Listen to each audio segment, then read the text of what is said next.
Hello friends, I Arun Dalal once again welcome you on the online platform of Arun Dalal English Classes YouTube channel. चलते हैं अपनी अगली exercise के ऊपर। Pinkies jeep, बेटे pinkies jeep, यहां पर ये इज नहीं है, ये हैज भी नहीं है। यहां पर जैसे ही जीप नाउन आया तो ये क्या बन गया? पॉजेसिव बन गया, जेनिटिव केस, यानी संबंध कारक की बात कर रहा है।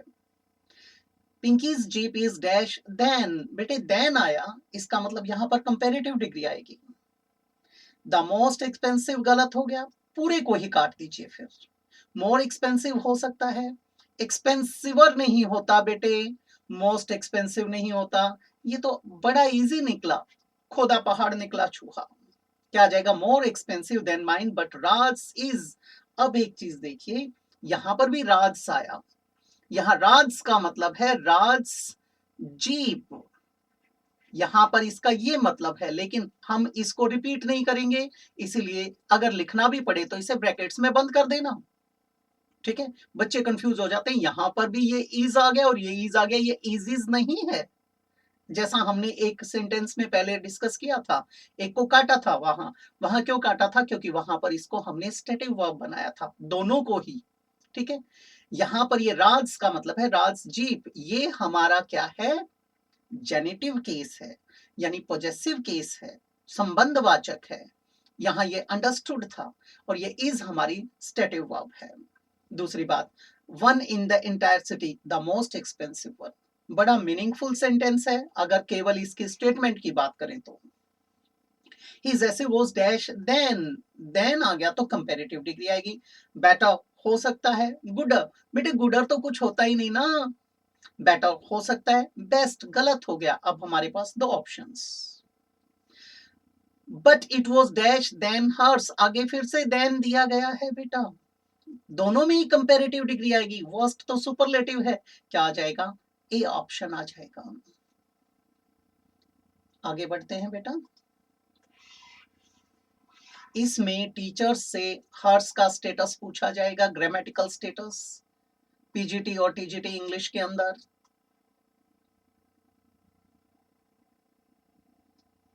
आगे बोलता है बेटा, new houses are considered dash than, बेटे देन आ गया, इसका मतलब क्या आएगा? Comparative degree, more modern and clean. अब बेटा मॉडर्न के साथ तो मोर ठीक है, लेकिन क्लीन तो नहीं, क्लीनर होना चाहिए था ना, ये गलत हो गया।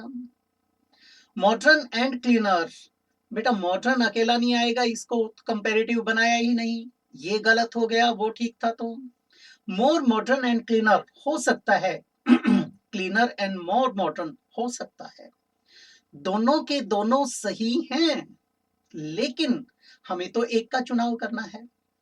अगर हमने मोर वाले को यहां रखा तो हमें ऐसा बोध होता है कि क्लीनर के साथ भी ये मोर जुड़ा हुआ है। ठीक है, तो इस प्रकार की दुविधा से बचने के लिए हम कहां चलते हैं? इस पर, तो इसको काट दिया जाता है। जो अपने आप में कंप्लीट था वो पहले आ गया, बाद में इसको रख दिया, अब मोर इसी को क्वालिफाई करता हुआ प्रतीत होगा, इसके ऊपर रिवर्स नहीं मारेगा। वहां पर ये क्या था? इसको क्वालिफाई करता हुआ भी प्रतीत होता था। Dash Miranda dash a new job in your form, yes she does, meaningful sentence है, सोचना। यहां पर क्या लिखा है? डज। ठीक है, has Miranda got a new job in your form, बेटे हो सकता है, बिल्कुल ठीक है, हो सकता है। डज के साथ गॉट नहीं आएगा, मिरांडा के साथ तो पहली बात सिंगुलर चाहिए, सारी सिंगुलर दे रखी हैं, ये हमारा कट गया। डू डज डिड के साथ तो बेस फॉर्म आती है, गॉट नहीं गेट होना चाहिए। डज के साथ यहाँ नन नहीं आ सकता, ये भी गलत हो गया। डज और हैव, अब हमारे पास एक तो ये है और एक ये है, कौन से को चुने? ये जस्टिफाई करेगा। यहां पर क्या लिखा है? डज, इसका मतलब हम इस पर जाएंगे। अगर यहां पर क्या होता? शी हैज, तो हम इसकी तरफ चलते, तो यहां पर ये हमारा कट जाएगा। Dash they got any problems with you, क्या आया बेटा? गॉट आया, और दे हमारा प्लूरल है, प्लूरल आएगा, हैव आ सकता है, डू आ सकता है, हैड और हैड ये पास्ट के लिए है। अब थोड़ा सा देखते हैं, अब यहां पर ये सारे के सारे आ सकते थे। नो दे डैश यहां पर किसके अनुसार आएगा, यहां पर इसके अनुसार आएगा। यहां पर बेटे डू डज तो आ नहीं सकता क्योंकि गॉट आया हुआ है, तो ये हमारा कट गया। दूसरी बात, हैव आ सकता है, हैड आ सकता है, हैड आ सकता है, ये आ सकते हैं। अब देखिए, अब यहां पर हमें पता चल गया हैज हैव हैड में से आएगा। दूसरी बात, नो दे डैश, अब यहां पर चलते हैं। यहां तक हमें पता नहीं चला कि ये प्रेजेंट है या पास्ट है, लेकिन जैसे ही आगे देखा, आगे क्या है बेटा, they are quite comfortable with me, present है। अब यहां पर अगर हम लगाते had they got any problems with you, no they don't, ये तो गलत हो गया, ये पूरी तरह से गलत हो गया। डोंट तो आएगा नहीं, हमें तो उसी में जवाब देना पड़ेगा जो यहां लगेगा। ठीक है, हैड होता तो दे हैडंट लिखा जाता, हैडंट तो है ही नहीं। आगे क्या है, हैजंट, ये भी गलत हो गया क्योंकि ये पास्ट और ये प्रेजेंट तो बात बिगाड़ देगा। तो हमारा क्या आएगा, ए ऑप्शन। इसको फोर्थ के साथ कंपेयर करके देखिए, वहां डज आया था तो आपने क्या पढ़ा था, डज, डज को पढ़ा था। ठीक है, यहां पर क्या आया बेटे, यहां पर हमने गॉट के साथ लगाया तो हैव का प्रयोग किया, तो आगे हैव में ही जवाब आया है। Mary dash got a mobile phone and she dash have any vehicle either, any आया, इसका मतलब नेगेटिव स्टेटमेंट आएगी।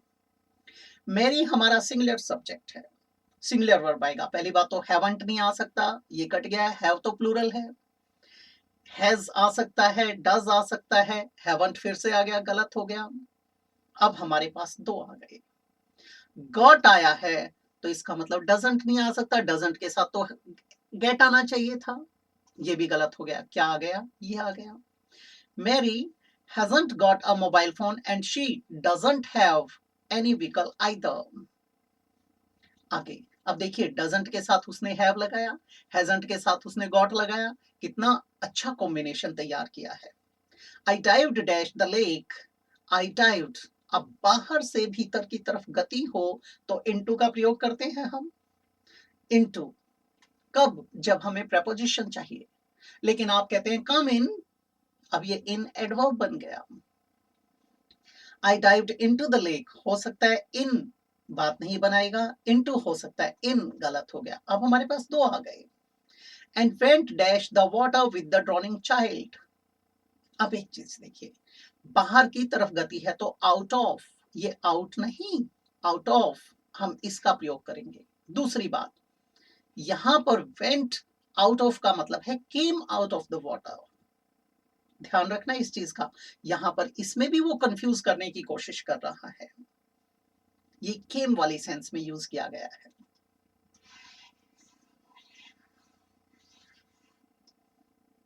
आगे है बेटा,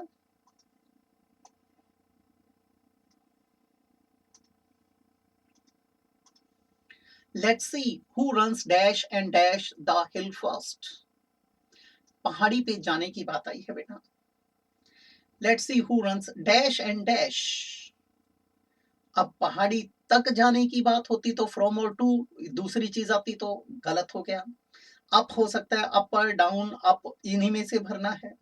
अब बेटे, let's see who runs up and down हो सकता था, अप एंड ऑन तो गलत हो गया।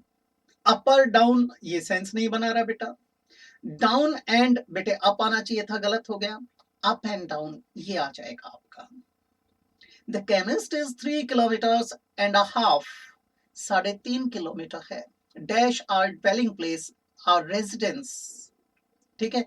अब बेटे यहां पर वो यहां से इतनी दूर है, जब ऐसे डिस्टेंस की बात की जाती है तो आमतौर पे हम किसका प्रयोग करते हैं, फ्रॉम का।